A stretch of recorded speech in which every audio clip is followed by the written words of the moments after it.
Hi, I'm now here at Chanma's Taiwanese restaurant, located in Bukobo, Ermita, Manila. Come with me.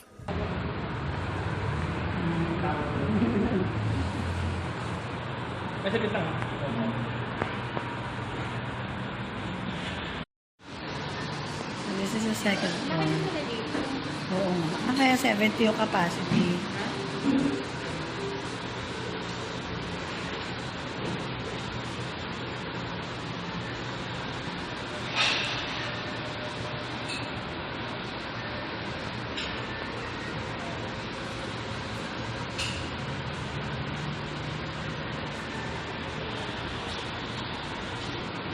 We have high chairs for the babies.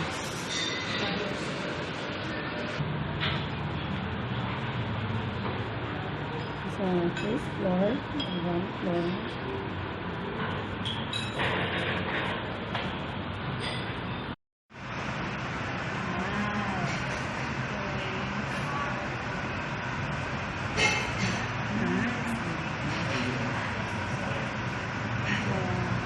So, guys,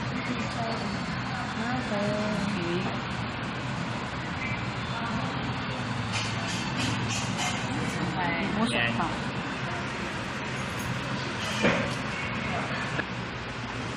Now I'm having the melon shake. Wala ako marunong. Black bean curd sauce. Black, ano? Black bean curd sauce.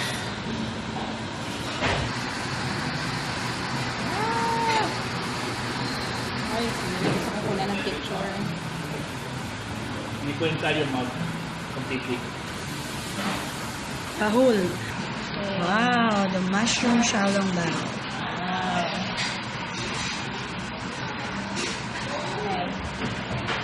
As you can see, Gracie's watermelon shake.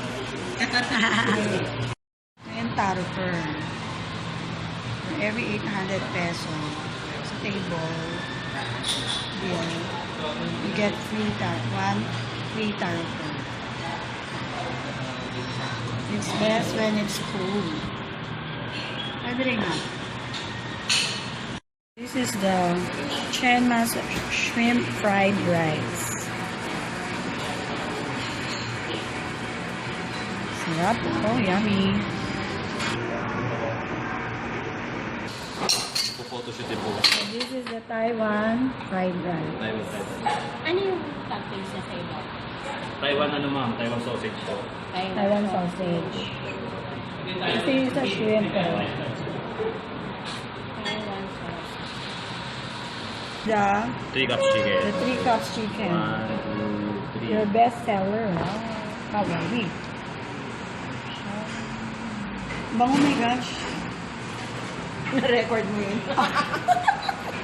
Oo nga. Na-record mo yung my God. Oh my gosh, sa record na. May basil siya eh, di ba? So, Basil paano nga pa-describe kung paano niluto ito? Ano yung ingredients? So, aside from the basil, bakit siya tinawag na 3 cups? Yes.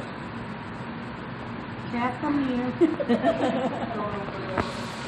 Isang 3 cups.